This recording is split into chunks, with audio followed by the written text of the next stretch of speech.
Hi friends, host Eric here, host Talking with Fence People, and I want to make a quick video about accuracy and slots. So here's the deal with this. Metacognitive accuracy by slot.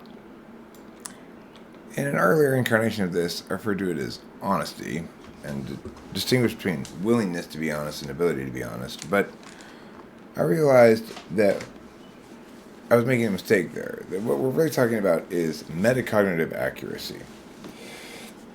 Are you capable of being accurate when meta attending, and where and how is a calculation of the slot and the perspectives? A dominant function, you are accurate in your self-reporting all the time. You're accurate in your reporting about it without exception. It's because you're both able to be accurate via a subject's perspective, able to be accurate via an object's perspective, and able to be accurate via a observer's perspective. Extrovert intuition is a subject function. For me, that's my dominant function. So, to say that I'm accurate about it as an object means that when somebody else potentiates considerations that I hadn't considered to me, I'm accurate in assessing their novelty. The observational one says when I'm evaluating objects that were created by other people's extroverted intuition, I'm accurate in assessing the divergence implicit in the ideation. Is this genuinely new and insightful? And or has it accounted for sufficient other negative space issues, things that are not what you're talking about? I'll be accurate about that. I'll not just be able and willing. I'm necessarily always accurate about that from all perspectives because it's my dominant function. This is true for everybody in their dominant function.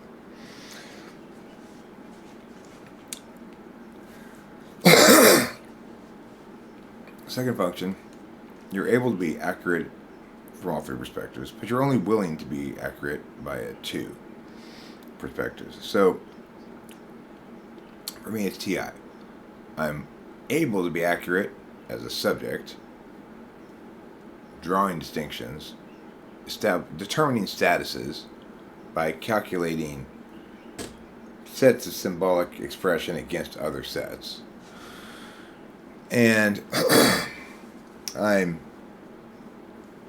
able to be accurate about it regarding what it is intended to be, which is an object function. That is to say, I'm able to be accurate in using questions, and I'm able to be accurate in evaluating whether others are using questions and or parsing as subjects accurately.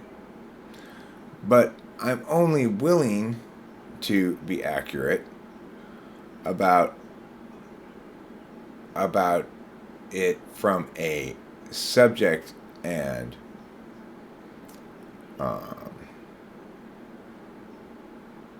object perspective.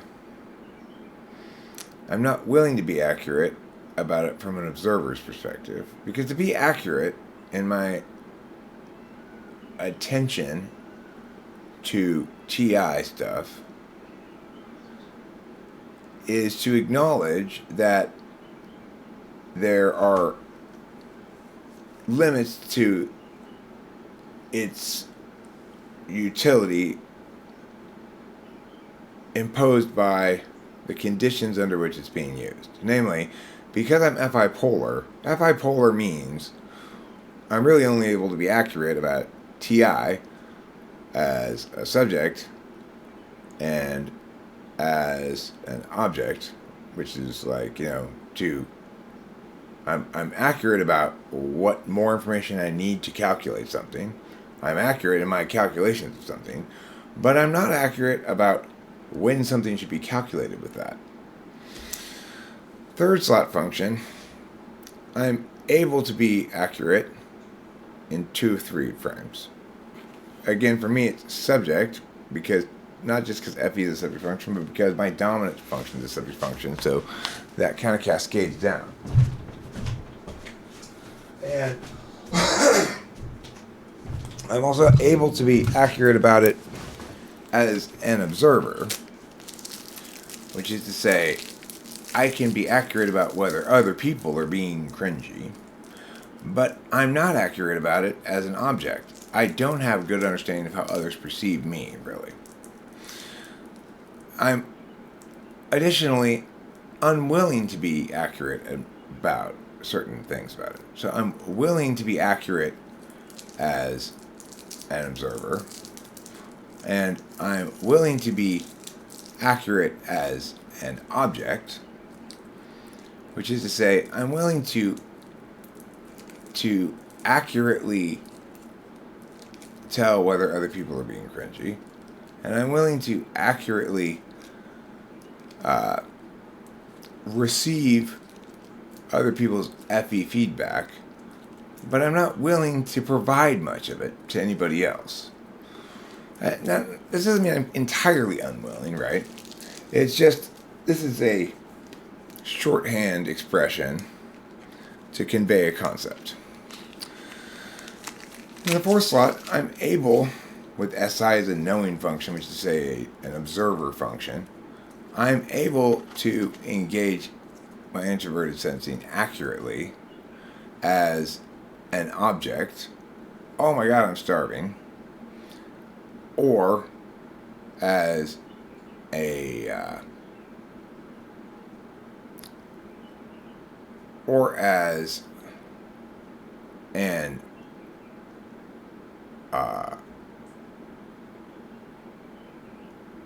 subject. Here, let me tell you these things that I remember. But I'm not able to engage it accurately as an observer.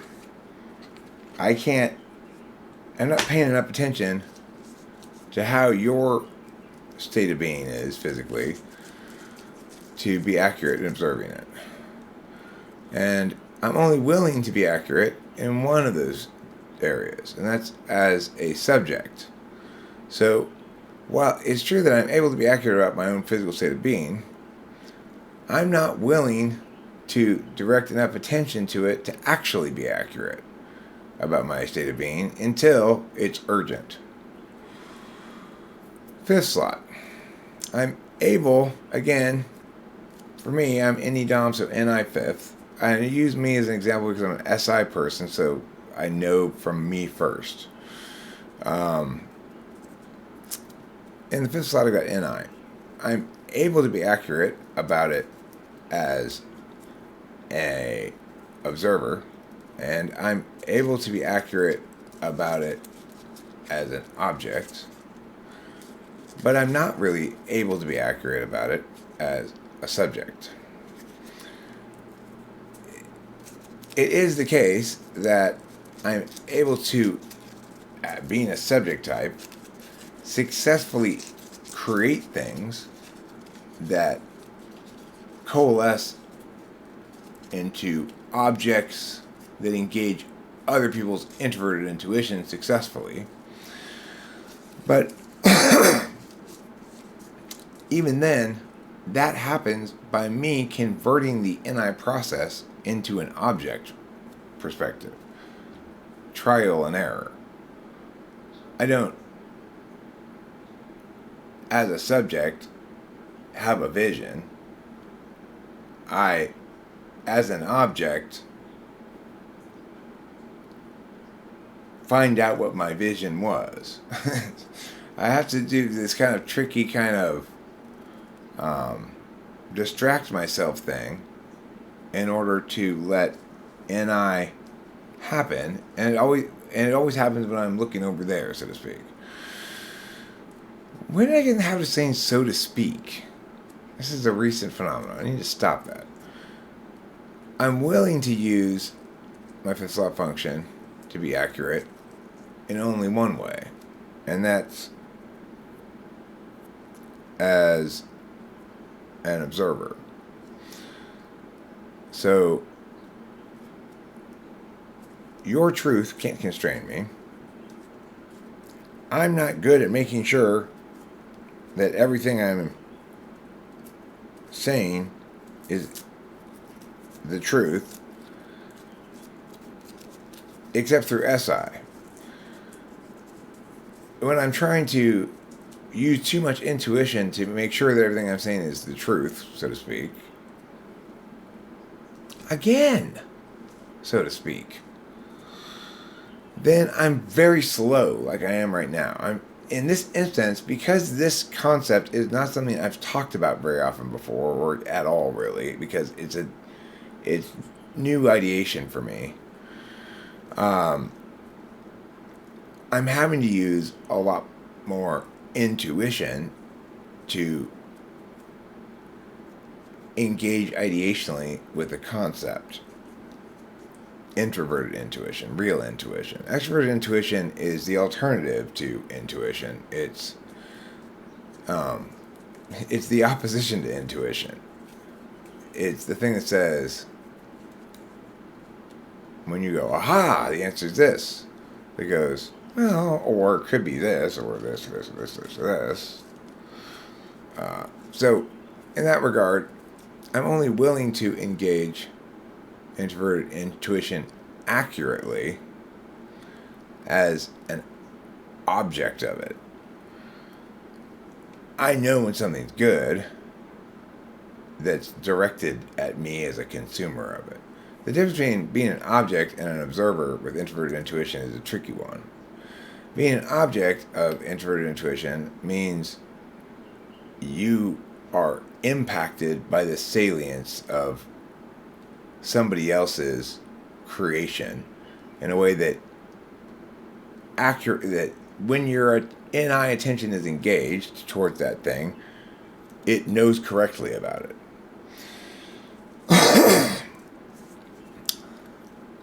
In its native capacity as an observer, I am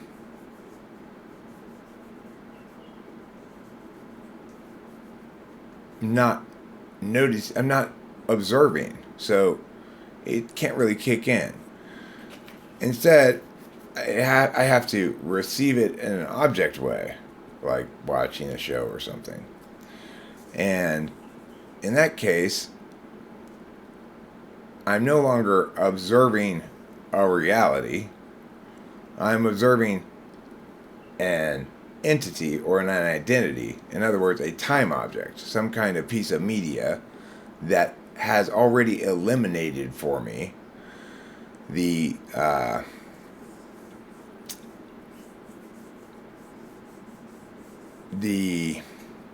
observational part, because it's not paying attention. It's an object created by somebody paying attention. Sixth slot. I'm able, with my TE, to be accurate as an observer. I'm pretty good at judging other people's TE.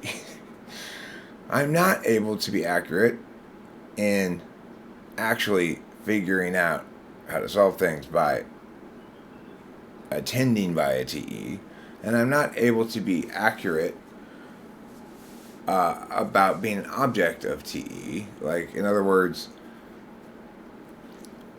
if someone says, here, use follow this simple recipe to get the best results,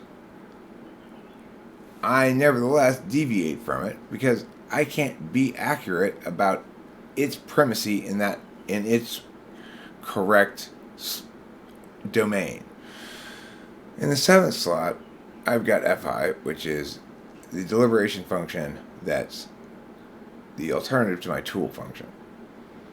And that means I'm only able to be accurate about fi in one of the 3 perspectives. And that one is object. I can experience my feelings accurately and authentically, but I can't correctly observe that they are accurate versus when it's FE. Nor can I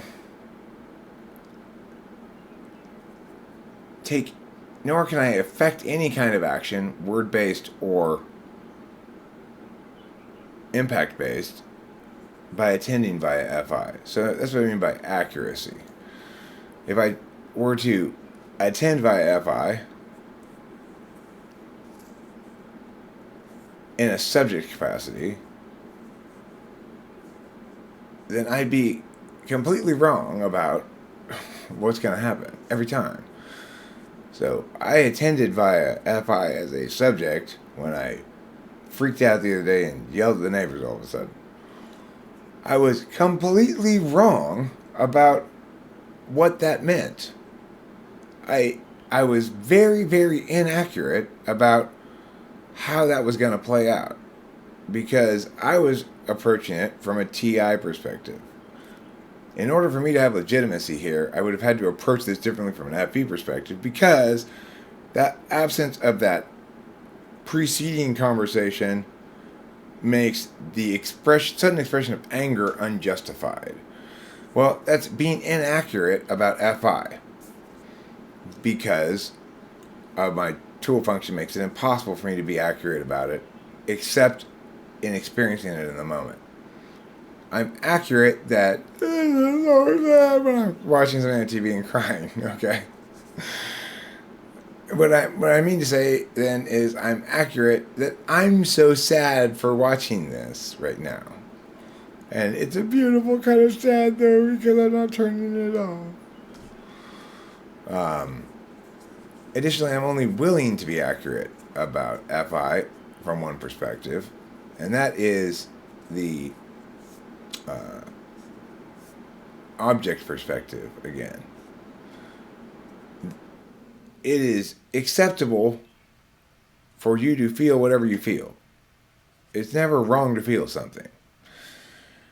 This is accuracy from an observer's perspective, treating FI as an object of analysis, saying that subjectivity is inherently always legitimate because it being subjective needn't legitimize itself.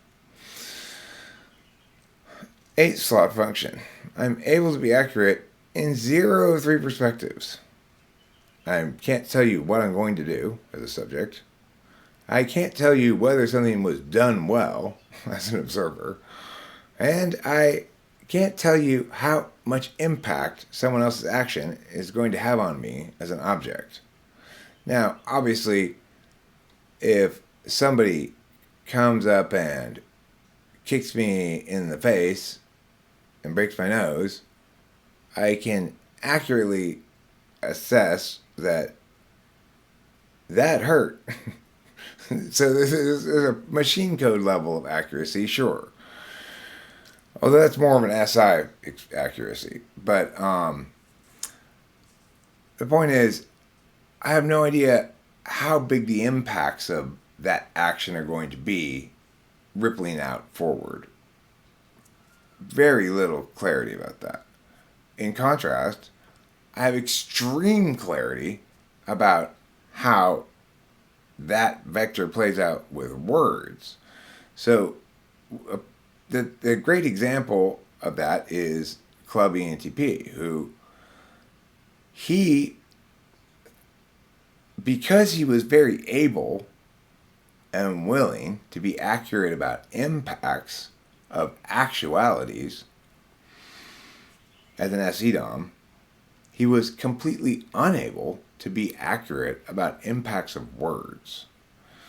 So each external field has its own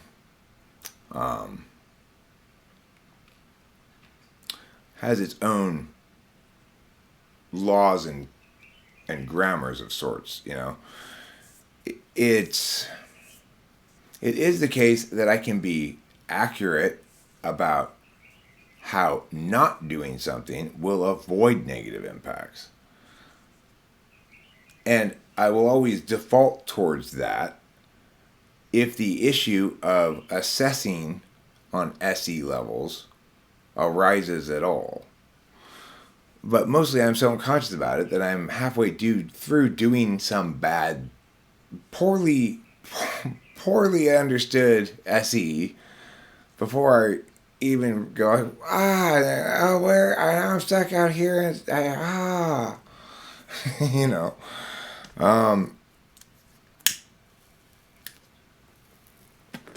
So I've been lucky. When I went out, when one previous time Rachel and I were in Palm Desert on vacation, and I took a long drive out into the middle of nowhere desert in my Mini Cooper across dirt and sand roads in the desert, way out of the zone of a cell phone tower, with no supplies, and just flip flops and I think I brought shoes, but I didn't have any gloves. Okay, and the thing is, that was incredibly reckless. It's because I'm unable to be accurate about impacts. That could have killed me. I could have died out there.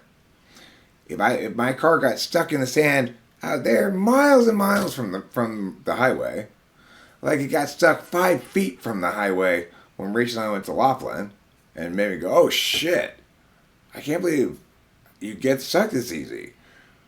That was dumb of me. I'm lucky I didn't die. Club ANTP, unfortunately, is dealing with a trickier kind of action because words are permanent, whereas impacts dissipate. So you can reframe, in other words, you can fix narrative mistakes with more narrative work in a way that you can't with impacts. If I'm digging a hole and I go, oh shit, it's too deep, I can't dig more dirt out of it to make it less deep. I have to put more dirt into it to make it less deep. In other words, I have to undo by doing the opposite thing. In contrast, words don't work like that. You can reinvent or reframe. You can retroactively make previous words mean different things by building supporting narrative structures around them. But that requires you to be able and willing in that modality of attention. So, unfortunately, one of the downside of that is that when you fuck up in words in ways that, just as you can build support structures to preserve your narrative capacities, you can actually also build support structures that support your inability to create narratives ever again. Words are tricky like that because you can set up this pile of words right here, and then as long as you don't set up this pile, and this pile around it, you've got escape routes. It's safe because you preserved your escapability. What Club ANTP did was he built all the necessary components to pour cyanide down his narrative's throat. His capacity to be accurate in narrative or to be impactful in narrative, to pour that cyanide straight down that capacity's throat, because unfortunately he did that thing. It's true, words have the unique capacity that I don't necessarily have to fill in this hole by filling it in. I can fill in this hole by building something else over here. You can do that kind of shit with words. But that ability means if you do build all the right word things, you can completely fuck yourself forever. Because once you've established with your own words that meow, meow, meow, meow, well, without this one, you can always say, you're misinterpreting these three. Without this one, you can say, no, you're missing a piece. Without this one, but once you've included all the components that you've painted yourself out of any escape routes, then there's nothing you can do about that except try to create a narrative of rebirth and reinvention. In other words, you have to forsake your previous narratives explicitly, publicly, again and again and again and again and again, in order to build sufficient support structures to allow you even to start over. Now, I'm willing to be accurate about SE in 2 of 3 areas. I'm willing to be accurate about SE as a observer and say, I want to be accurate about SE observer and say, your too much actioniness is causing problems. But I'm not able to be because I'm always going to frame it like that. And I'm willing to be accurate about it as an object. Okay. Now, oh, fuck. I broke the most important part of this thing. Now we're no longer going to be able to do the impactful thing that we wanted to do because this is broken. That's being accurate about it as an object of SE. But I'm not willing to be accurate about it as a subject. I think I am, maybe. But it's very clear I'm not, because if I was willing to be accurate as a subject, I would make myself follow through on what I say I'm going to do all the time. So, the key thing here is I'm trying to fix some of my own dishonesties, some of my own inaccuracies that are born of my own cognitive function stack, like this. I have historically talked about people who deliberate in particularist ways as a form of dishonesty. It's not dishonesty. And really, we want to try to remove that kind of morally loaded term honesty from this discussion, even though I'm the one who introduced it. I understand that, but that's why I've replaced it here with metacognitive accuracy. Can you be accurate when cognating about these attentional manners, either as objects of analysis or as processes that you're engaged in? Now, granted, once you evaluate the process you're engaged in, you're creating objects that you're analyzing, but that doesn't necessarily mean you're treating the cognitive function as an object of analysis. So, when I have problem people who fall into the general categories of provocateurs or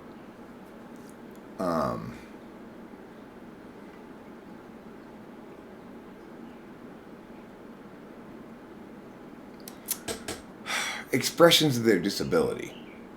So it's like, oh yeah, is a provocateur. He's not willing to be accurate about universalist stuff, except when it serves to truncate the extent to which one has to understand a complete picture insofar as to be accurate about things.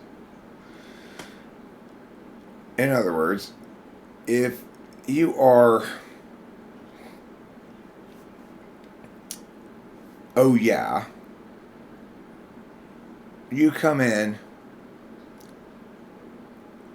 able and willing to be accurate about actual impacts, particular stuff, that doesn't inform us much about the world. It's always going to inform us about you and me, right? If you're also willing to be accurate about impacts that either what you did or said changed reality concretely in these ways, but you're completely unable to be accurate about ideation, the newness and creative robustness of potentiality narratives is something you are unable to be accurate about if you're an SE Dom. You're willing to be accurate about it in 2 or 3 ways. You're willing to be accurate in terms of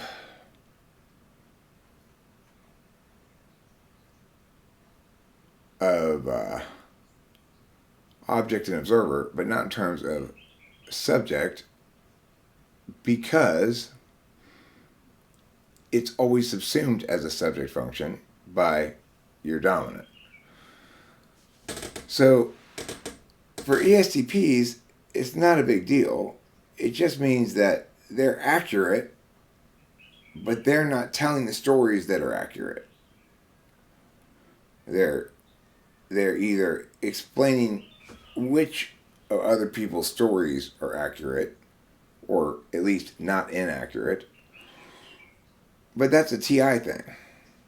And they tend to find the implicit value of extroverted intuition, namely divergence from the expected, creativity, originality, as not having any value in and of itself. It's only instrumental. So, while ESTPs are going to be generally quite accurate when when talking about something, they're not going to talk about something in a new and creative way of their own attentional generation very often. And so when we look at the accurate about something versus authentic about something, then we recognize when we're dealing with an ESFP, for example, we've got somebody who's unable to be accurate about whether ideation is intuitively robust, and also unable to be accurate about whether a given idea ought to be afforded logical legitimacy by anybody else, namely unable to be accurate as an observer, and unable to be accurate about TI as a subject, because they think it's never a good idea to use that deliberation function because their operational value is Fi. They're only able to be accurate about it as an object, which is to say, if some matter of conditionality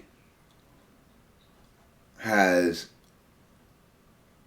upended them from their horse, they can recognize that they need to justify something differently, I guess. That justification didn't work. That it didn't sustain as a justification. So in that regard, they're able to be accurate like that. They're willing to be accurate, however,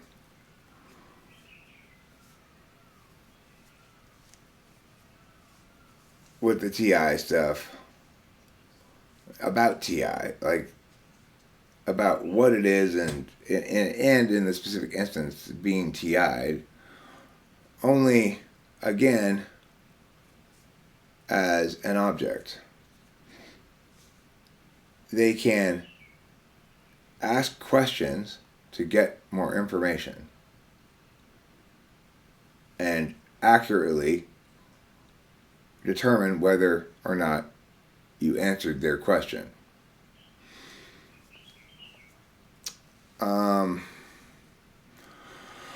But they don't care if you answer the question. So now let's look at somebody like Jeff Shaw, who's probably an ENFJ, almost for sure, but might be an INFJ. As I said in a previous video, the issue here is he's able to be accurate about mush by being universal about mush. He's able to say, is this person going to attain consensus validation on mush grounds? I'm not. And he's also able to tell, is that guy aware that he's not going to attain validation on mush grounds?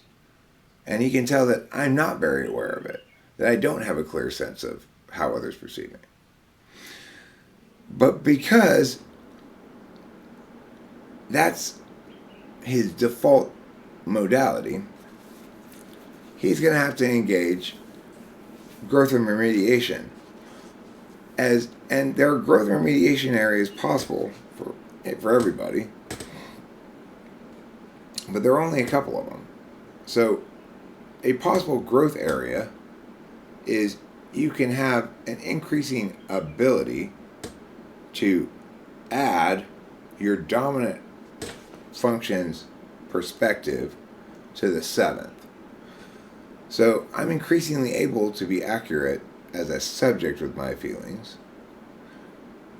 It's just still so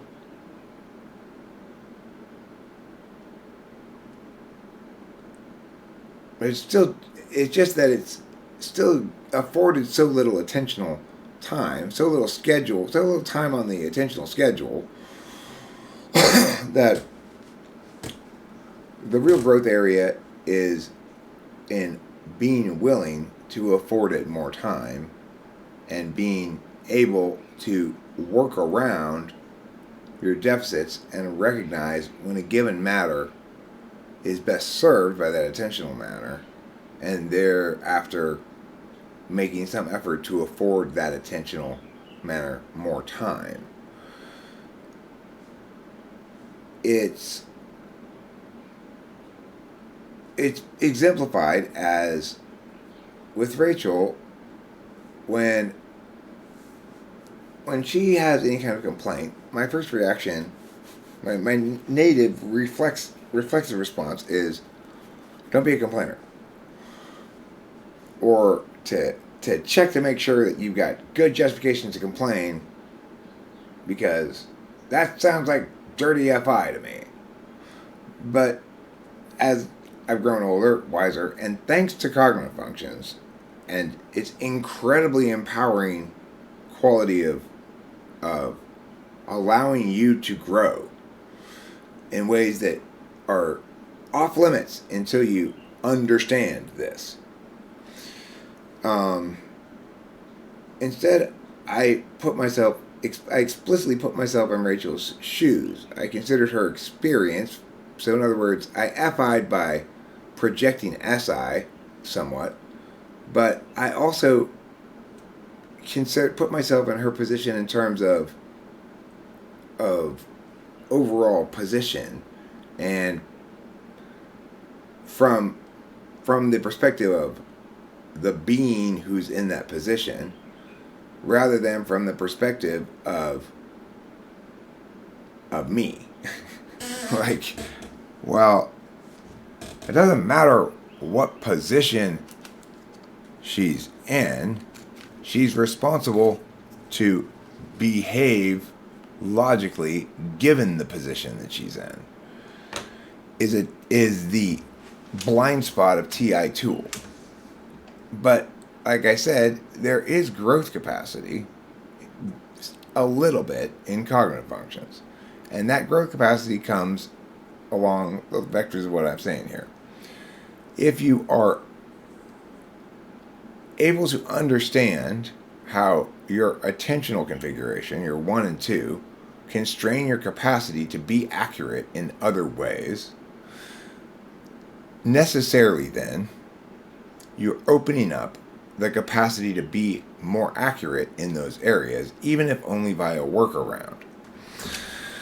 Of course, in order for all of that to happen, probably you've got to be a map-heavy type. You've got to be prioritizing mostly low-resolution data.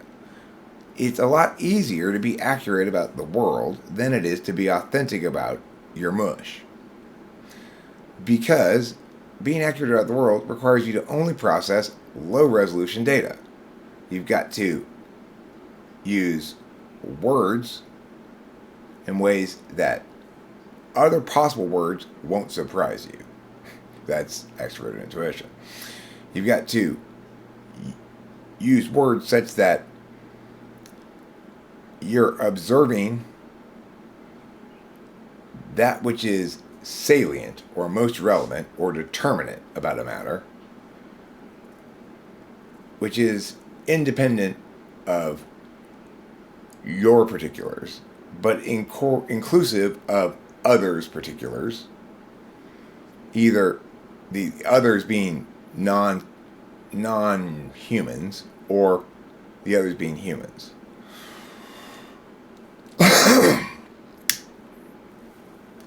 So, I know this is a slow video, right? Like, 'cause my pacing will tell you very clearly a lot about what I'm saying right here. I'm an SI type, and this is a new idea for me. The reason I'm making this video is because I'm accurate about the novelty of it and the robustness of its ideational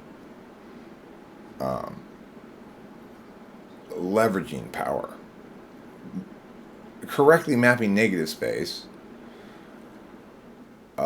allows me to present the positive space, but it's a very choppy process for me because it's not an NESI process.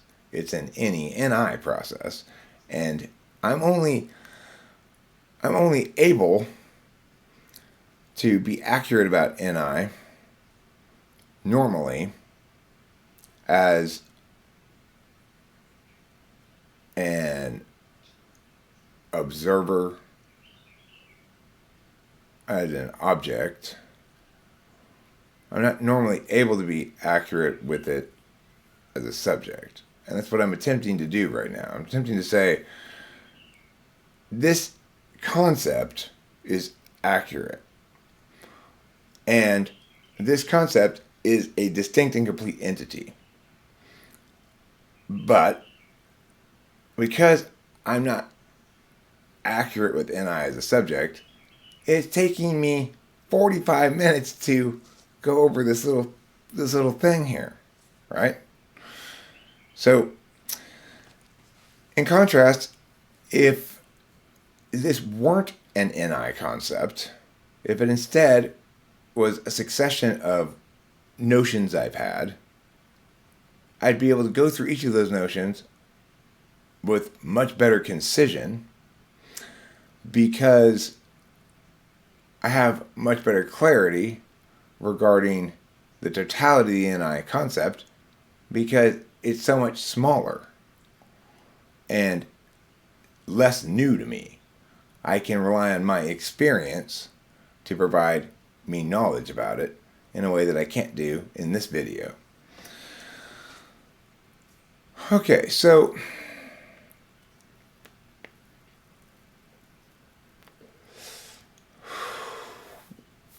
let's pretend Jeff Child's an INFJ and he's got FE as an operational value.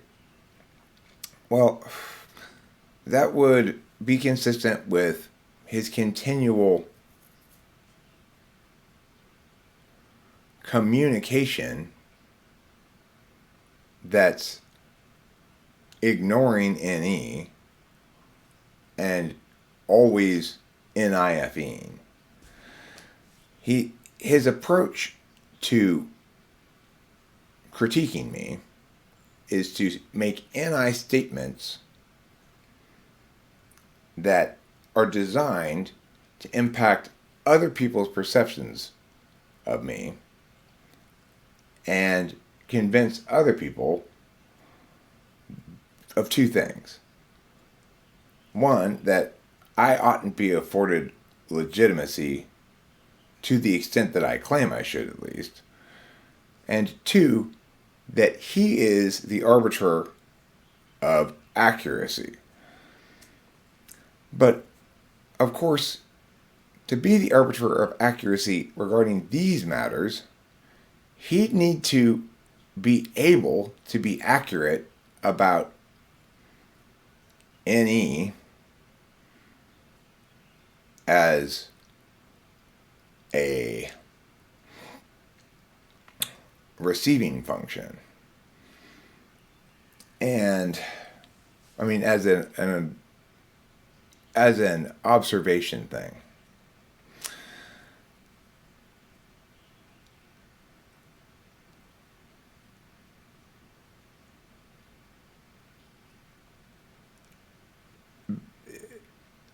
I guess you would say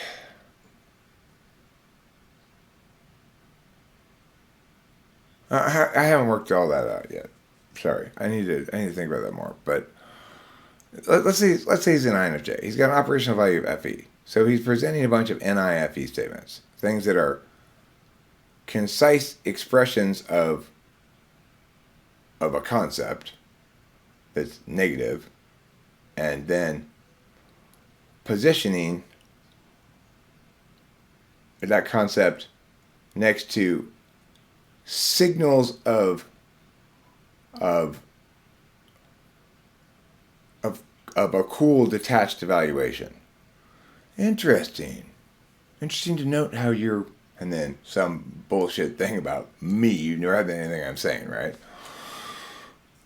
Interesting how your delusion comes from the warped channel of insight that you have. Yeah, okay, well, just pretending that the point you're trying to make has already been made and is not in dispute is demonstrating an inability to use, if he's an INFJ, his third slot function, TI, as an observer very well.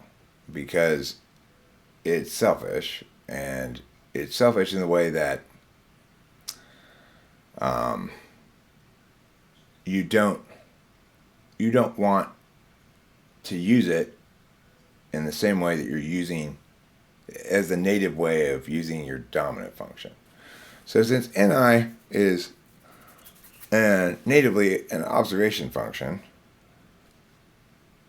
TI in an INFJ is least accurate in observing things. And it's most accurate as a subject. They know when they're being treated unfairly. And it's also most accurate as an object. They can recognize when someone else has been treated unfairly. But it's least accurate as a observation. In other words, they're least good at using TI to determine the logical correctness of a logical argument. Usually, it's something that happens when they come up with some justifications that support their NI. And they're right, and that's great. But they also have difficulty muddling through a set of logical presentations and determining that are in conflict with each other and determining which one is correct, which one's bullshit. Because those kinds of presentations aren't holistic, they're deconstructed or deconstructible, parsable, you know?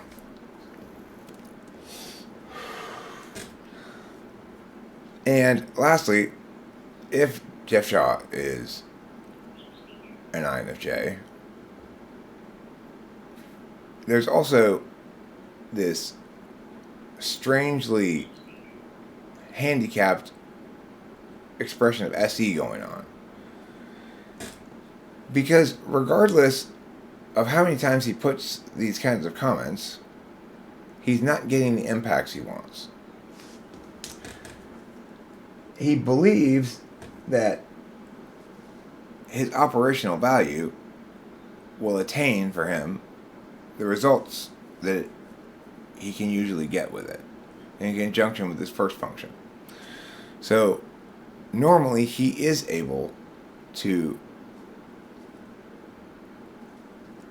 manipulate people's perceptions with his small bag of favorite tricks. But that's because most people are less intuitive than he is. Unfortunately, he's coming here to try to delegitimize the robustness of an intuitive, logical explanation. And he's attempting to invalidate the robustness of it by pointing out that my presentation is not conducive to attaining consensus, but rather to creating conflicts because of my own 7th slot ability to recognize the role of other people's feelings, as well as because of his own inability to apply, if he's an INFJ, to really place any weight on the massive amounts of empirics that comprise how we solve the question of being accurate about cognitive functions. We can be accurate about it with our intuition and our introverted thinking, but we can't be accurate in describing to others what's been established without referencing empirics. And the thing that an INFJ will tend to undervalue or underconsider when they're wrong are those two things. It's empirics and it's the particular experiences of people. So one of the reasons why Jeff Shaw is wrong about me is because he's conflated my correctness with an attack on a value he upholds, namely that nobody gets to have exclusive claim to truth, that everybody gets to have truth. That truth is core to everything. Of course, I'm not saying everybody doesn't get to have truth. I'm saying let's get rid of the word truth here, right? We can accurately assess attention, either our own or others, very accurately in our wheelhouse and always inaccurately in our blind areas. However, the capacity to understand this explanation can unlock the ability to grow and sometimes attend non-reflexively because you've learned that contextually a circumstance is best served by doing so. And accordingly, you and any other party involved are also best served by doing so. This is dense and slow. Maybe not dense, it's slow because it's so accurate. And the last thing I want to finish off here this video with is the other huge insight I had today or yesterday, which is, okay, I get it now. Here's what has to happen, whether it's me doing it or something, I don't know. But the most correct, smartest people are always opposed to proselytizing, to pushing their ideology as a singular overarching solution to everything. The smartest people are always opposed to purported totalizing things because historically, totalizing any conceptual framework always results in totalitarianism. What I realized is that's always been true until right now. That this thing actually is this incredibly powerful moment in human history. It's the Rosetta Stone of reality. Prior to the Rosetta Stone, nobody could understand any Egyptian hieroglyphics, and there was no way to ever figure them out. Finding that Rosetta Stone created a sea change, therefore, in Egyptology. Imagine the same phenomenon occurring, except instead of something specific within reality, we've discovered the map to reality itself. We can explain exactly why Mya can't understand Mya, and Mya can't understand Mya. However, the beautiful thing is, when you have the complete picture, that complete picture includes representations of your deficit areas. It isn't incomplete because you have deficit areas. You don't need to. The complete picture includes the fact that you have deficit areas. The problem is most people don't have any access to the parts of the picture that they don't want to have access to because they don't have any map to it or any awareness that they could access it. Once they are made aware they could access it by being presented with this map, there's naturally resistance to it. They spent their whole lives assuming their absolute values and the things that they are able and willing to be accurate about across most vectors are the correct ways to be accurate about things. Cognitive functions allows us to see that we can't even evaluate the question of accuracy without including these three perspectives. So Jeff Shaw is accurate about the fact that I'm inaccurate and unaware about how others perceive me. But he's not understood this whole map, so he's failed to do what he ought to do next, which is to say, okay, but this thing being presented, once detached from the individual saying the words,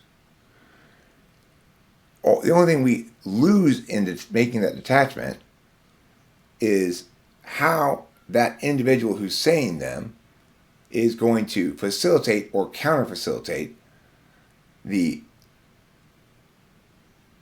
baby that comes out's ability to thrive in the world, or likelihood to thrive in the world. So if the most beloved person were to be saying exactly the same things I'm saying in ways that made everybody who's hearing them feel super included, ownership of the idea, rather than feeling pushed into accepting that they've been wrong, which is like what my approach is, it would be the baby, this correct map of reality, would be much better empowered to reward everybody with its universal gift of correctness. But it wouldn't exist if I was like that guy. So that's part of the whole deal, is there are no win-wins that don't involve other people. The win for me was I successfully pushed hard on my particular configural strengths and took advantage of my universal configural strengths and took advantage of my particular configural happenstance strengths.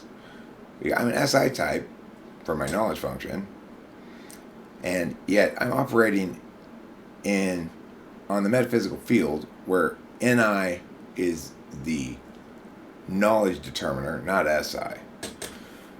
If you like, we know NI is the knowledge determiner, not SI, because the fact that your ISTJ uncle always tells you the same story over and over again it makes it not have any pop. In other words, it doesn't spend well as currency on an external metaphysical field because it has too little universal relevance. But because I'm an SI type, my relationship with my extroverted intuition is going to be molded by what I learn and my experience, my accumulated experiences. Because I happened to learn not philosophy, but applied philosophy, which is vastly more powerful. Debate, rhetoric, argumentation, linguistics. And because I happen to not just learn it, but practice it actively at the highest level in a very competitive environment in which only genuine quality is rewarded because it's zero sum, I have a uniquely robust pile of SI tools that fit perfectly in with my NETI tools to enable me to actually be the missing link here. Everybody's talking about these various things where people get that there's something important here, but nobody's getting it right until, in fact, an individual who's configurally as almost as non-particular as possible, INFJ is the other one that's like that, but in their particulars is perfectly stacked to overcome the universalist bias implicit in being an intuitive and successfully integrate the whole picture. The way that these perspectives work, the way that the particular and universal work in conjunction with the functions, and the way that instrumentality and absolute valuing work in relation to the slots is the holy grail. So what I need to do is learn to be honest with myself. I have trouble being honest about my own mush. And I have trouble being accurate about, I should really say accurate about my own mush. I also have trouble being accurate about it when it's not a factor. So, as a reality, what I'm saying here is correct. The difference between our current reality and utopia is the successful evangelizing that, contrary to every bit of intelligent intuition and thought anybody could possibly have had, it turns out that there's this dude who doesn't have very many subscribers on YouTube who's correctly articulating the one and only one correct map of reality. I know, we all thought there was no such thing. There was no metaframe. It was impossible. Language doesn't work like that. We were wrong. I was too. And recognizing that my preference for excluding myself from the equation is not serving the actuality of the valuable thing, because the truth is we should be kind of cult-like about this. Not a cult of personality around me, but a cult like, we have the one true answer. And I never dreamed in a billion years that you'd ever hear those kind of words from me. I would have rejected that as a misunderstanding of the nature of language, because I didn't understand how I was unable to understand via certain perspectives, and thus was necessarily going to draw the correct conclusion from the wrong presumptions, which is that there was no metaframe. There is no totalizable map to explain reality. Well, that's true unless you're mapping why there's no totalizable map to explain reality. And that's exactly what cognitive functions does. And if you understand the complete picture, then, in fact, it does totalize, and all conflicts dissipate in a heartbeat. Some primary conflict vectors we have are like prescriptive versus normative. TE takes a prescriptive frame. What ought we do to get the desired result? TI takes a normative frame. What ought we not do to make sure we're not doing unjustified things?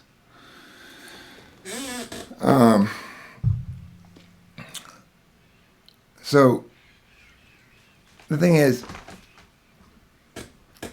when I say that those words are wrong, I am correct. I'm correct in a TI frame. But to be fully correct, I need to say, because this matter is appropriately a universal matter, and because this explanation can only matter if it's both absolutely correct on a TI ground and singularly the explanation to the exclusion of all others on an NI ground. It can only be this magic thing if it's both of those. And it can only be this magic thing if it's also novel. If this speech has never been made before, If that this reality that somebody has to present to everybody, a grand theory of everything, and that for the first time ever, they're not full of shit. In fact, they don't even have any bit of shit in them. It's completely fucking correct. And the only correct explanation. There's no way to sell that without opening with it. you can't hide the fact that your truth is this massively earth-changing and get around to that point later. The only way to successfully proselytize is to start by admitting that what I just said is true. That none of us thought it would ever happen. And if it were to happen, surely it wouldn't be some random YouTuber at the center of it all, right? And surely it wouldn't be that guy, this guy. This guy's a complete fuck up. And despite those things, there you have it. So, I don't know how to go about being an evangelist in non-condescending ways, but it's something I can learn. And, that live stream I made earlier, not the car video, but the live stream, that was an extremely important video. This one's more important in terms of its TI strength, but less important because almost nobody is going to watch all of this. It's too slow, too detailed, too much articulation of similar concepts in varying ways. It's not concise enough. This doesn't work as an NI product. Media object. This doesn't work on NI grounds as a media object. But conceptually, it's correct. The NI attention that is absolutely necessary and important is, for me, an SI process. So, the next time I talk about this, I will be more concise about it because I will know it from my experience more, and therefore have a clearer, more conscious understanding of its conceptual scope and identity. But this particular presentation of it, I didn't have those experiential tools, or experiential piles of dirt to enable me to fake NI as a subject better. Anyhow, the other thing, here's one more thing I want to say too, which is, think about plants and animals, right? You might say, well, what's the difference between a plant and an animal? Well, a plant just stays in one place, and an animal moves around. Well, that's not true. Plants move too. They go with the sun. The difference is this. A plant's strategy is to take up more space. An animal's strategy is to move freely throughout space. So, plants grow bigger and bigger and bigger, and they take up more and more space, and their roots stretch out, and they try to control and conquer as much ground as they can, starting from the center of where they are and moving outward and upward. Whereas, and that's their life strategy, is one of ongoing growth. In contrast, an animal's life strategy is one of surviving to maturity, at which point their mobility allows them to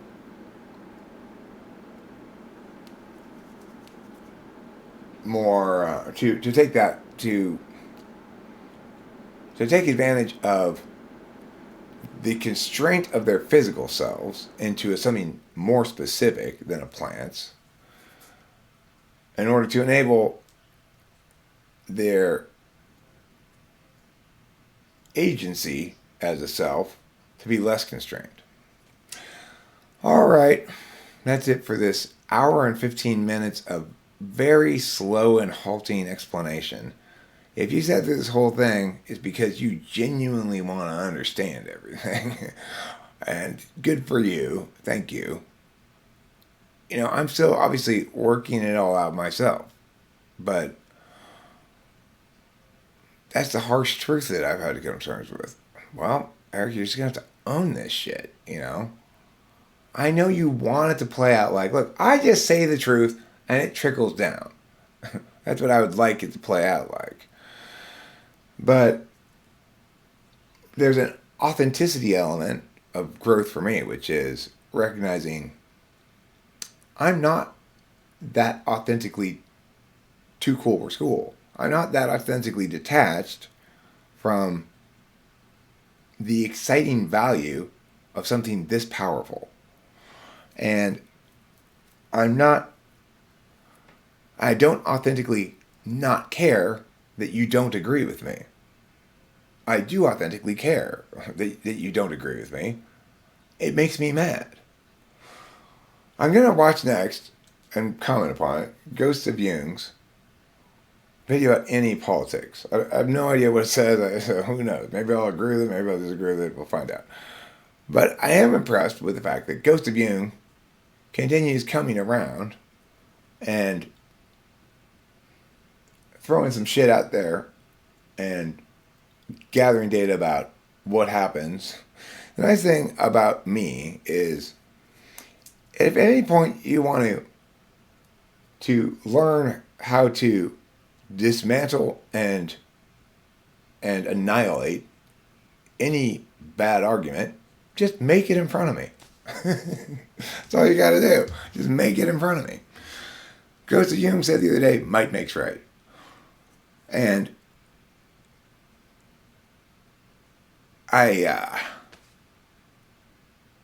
first I chopped it into pieces, then I burned it with a flamethrower, then I shot it with an AK-47, then I dropped nuclear bombs on it, then I used germ warfare on it, then I chemically destroyed it, until not only did it no longer exist, but even at the quantum level, the information that had once existed had been destroyed beyond even the capacity of Hawking's radiation to retrieve it from a black hole. That's how utterly I just thrashed the shit out of this ridiculous concept that might makes right. Obviously, the calculation of a status like right, either morally correct or more justified, is independent of one's capacity or willingness to use violence to get what one wants. Sometimes using violence to get what one wants is consistent with what's right. And that's fine. But even in those instances, what's right is not right because of the use of force. The use of force is okay because of what's right. So I suspect Ghost of Jung understood this issue in a more complicated way than the argument that he presented to me.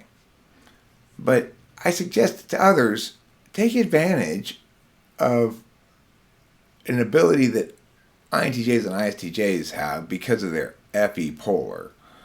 INTJs much more than ISTJs have this ability, but it's because they're FE polar and they're NIDOMs, which is they don't really care if it makes them look bad right now, if they understand how they're using it and how it's epistemologically strengthening them. They may never share that with you. They're perfectly okay with you thinking, God, that guy is dumb, as long as they attained what they wanted when they threw that prompt out and evoked some response. I suspect to a certain extent that may be what he was doing. And because he's engaging with me, you're going to hear negation of him from me. But I want to stress that he deserves affirmation because he's doing what everybody else in the typology community is far too terrified to do. He's actually engaging me. Even though every time it happens, it makes him feel dumb. That's impressive. That's the kind of hero we need. Thanks for watching. Don't forget to eat plenty of cheese.